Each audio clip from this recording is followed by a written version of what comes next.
9 Grammys, 32 top 10 singles, 1 epic Super Bowl halftime show / pregnancy reveal, and a staggering estimated $1.4 billion empire. It really feels like a lot happening all at once. Really, I'm grateful. Yeah, the 36-year-old multi-hyphenate and mom of 2 has already reached icon status, and she isn't slowing down. Fans are hopeful R9 will drop this year. I already got stuff that I feel like I can make hits out of. Oh, yeah. Me and Rocky are really trying to figure out who's gonna use what. Really? Yeah, because it's so good.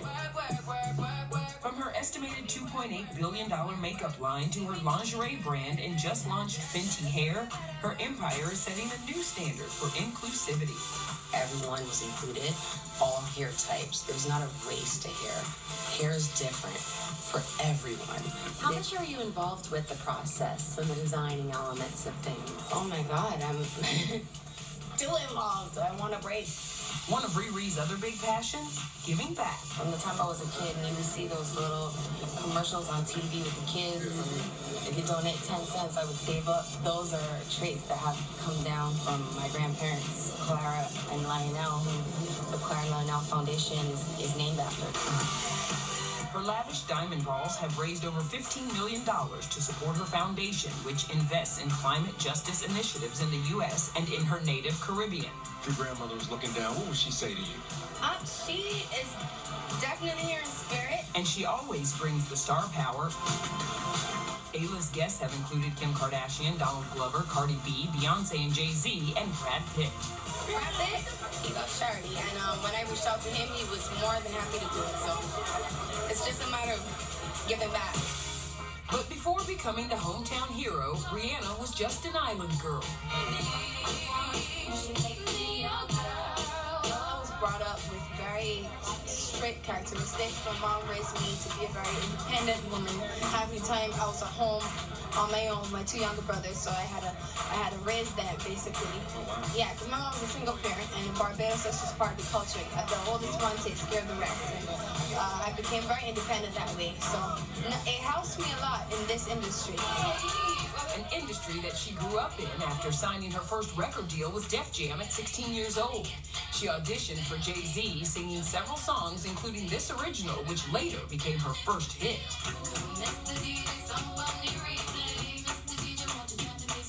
My biggest dream was to become a singer. Whitney Houston really made me love music. Actually, her music is the reason I started to make music. She and Mariah Carey were the 2, first female artists, or first artists that I really discovered.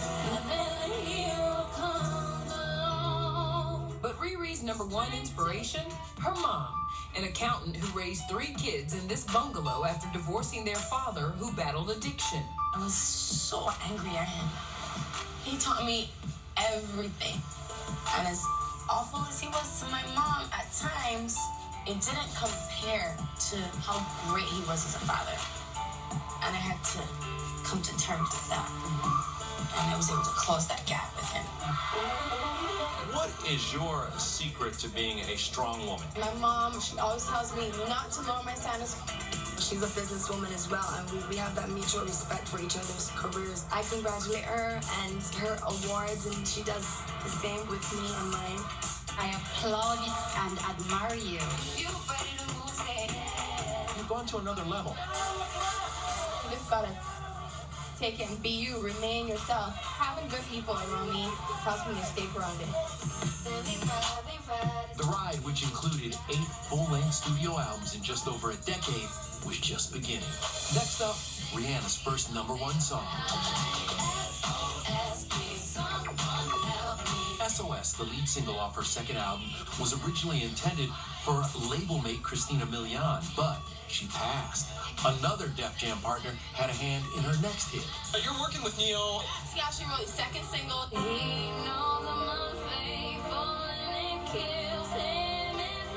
single is called Unfaithful, which is a ballad for the first time for me, so very excited. The song went platinum in 2006. 2 years later, a new look.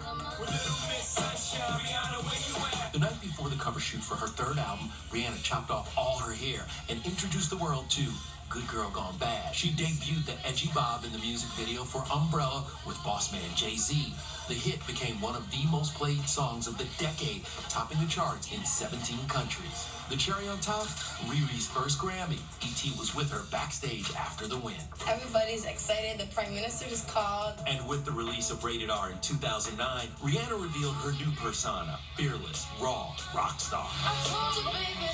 And she took the reins for the first time in her career, too, writing 9 songs on the album, including this surprise hit, her 6th #1.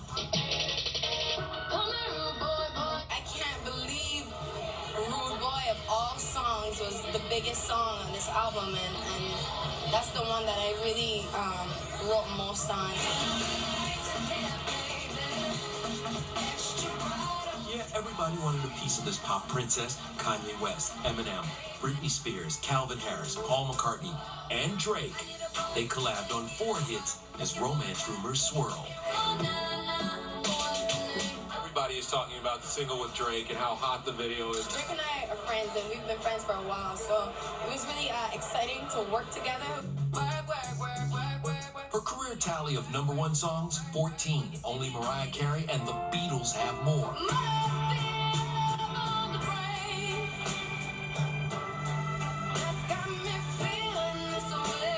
So how will Riri raise the stakes after 2016's Anti?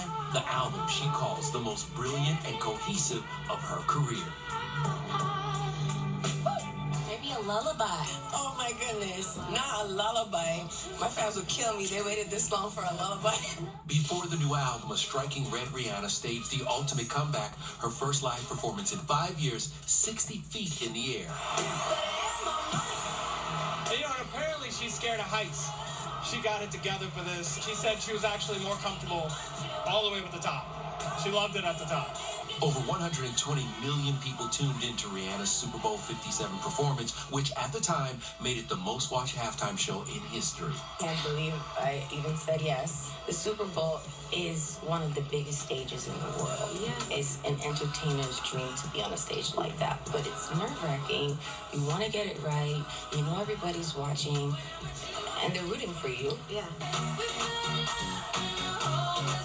Let's do some more math. 7 levitating stages, dozens of astronaut-like outfits, 14 hits squeezed into 13 minutes, and the set list constantly changing. I mean, she was up to version 39, right? Yeah, it was just, I mean, she has a massive catalog, not a lot of time.